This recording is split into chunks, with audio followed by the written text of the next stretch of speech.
Hi guys, in today's video, I am showing you how to post on LinkedIn. So let's get started. The first thing you have to do is open your LinkedIn application. Once it will be open, look at the bottom of your mobile screen, and from these options, tap on this option, Post.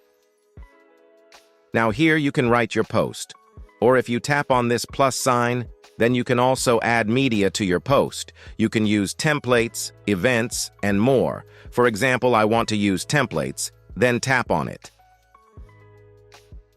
And here you can find many templates. Select any one of these that you like the most, and write your post. Then on the bottom right here, tap on Done, then tap on Next. Now you can also add caption for your post, and then on the top right side here, tap on Post.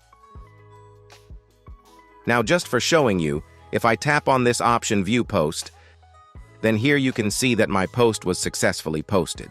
So it was the simple and easiest way in which you can post on LinkedIn. If you found this video useful, please show your support with a like. Your feedback is invaluable to us, so feel free to share your thoughts and suggestions in the comments section below. We're eager to hear from you.